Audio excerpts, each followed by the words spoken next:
Ladies and gentlemen, boys and girls, now, from deep in the darkest forests of northern Minnesota, the show you've waited for. This is Grizzly's Growls.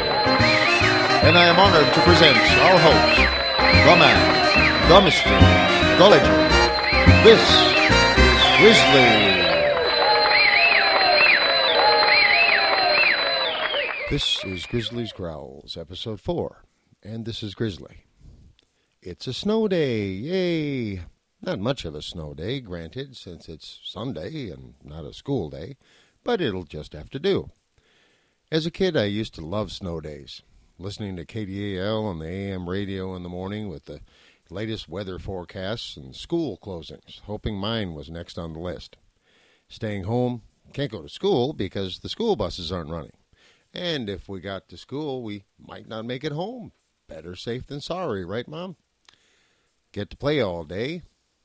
Maybe get to play in the snow if the weather in the backyard isn't too bad. Not too cold, not too much snow blasting right in your face. Or maybe not. Just get to watch the snow race past the window from inside where it's nice and warm. And listen to the radio. Didn't watch TV on snow days. Had to listen to the radio because there might be an important announcement or something. One station would go with all live storm coverage with a call-in show all day, so people could say, snowing at my house too. Rode right down the street on the snowmobile. Power's out here, but the phone still works. We didn't have cell phones back in the 1960s, just them old, heavy, black kind of phone with a dial. Northern Minnesota used to get fearsome snowstorms back then. You could build a really impressive snow fort in a 12-foot snowbank, even have tunnels to the different sections. Didn't have snowmen usually, though. Not as much fun building a snowman when you're wading through snow up to your chest. Wasn't always fun.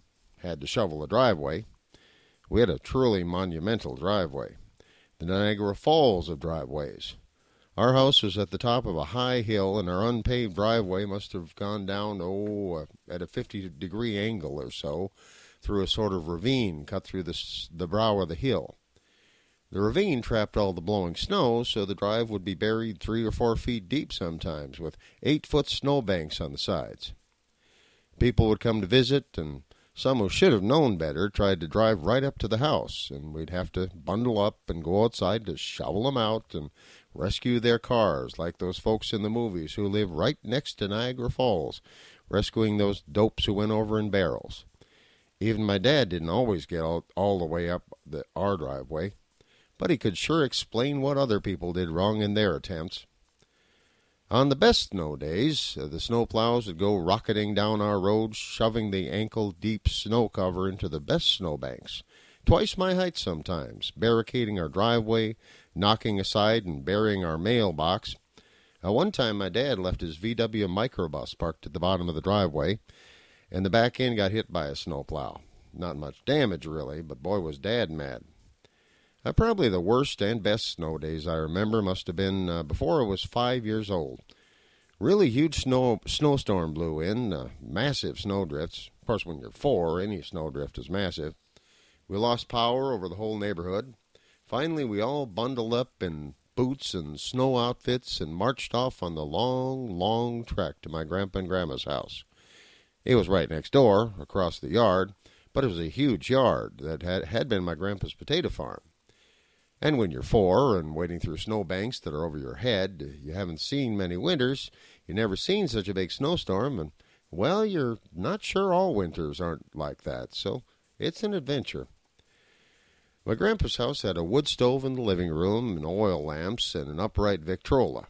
Our house had all the modern conveniences of the 1960s, and none of them would work without electricity, so we spent maybe 3 days sleeping on my grandpa's living room floor in front of the wood stove and listening to my dad's transistor radio, or sometimes the Victrola, to save the batteries. Our house had only one phone line, and Grandpa's had 2, one in the hall near the kitchen and one in the little parlor just off the living room. That was when I first found out that old-style telephones would still work over short distances, even when there's no power on the phone line. Now, one time, Dad waded back across the yard to our house to check on things and get more food, and I think we even got to talk on the phone between the houses. Of course, that was a long time ago. At my grandpa's, I first saw the inside of a tube-type radio with all those magical light bulbs inside that made the radio go. But you don't touch or you might get burned. I never stopped enjoying opening up electrical stuff and taking it apart, though I never was good at putting it back together again. Anyway, after 3 days, the power came back on, and we trudged back through the snowbanks to the real world. On snow days, playing outside was cool, but maybe the best part was when the worst of the snow came.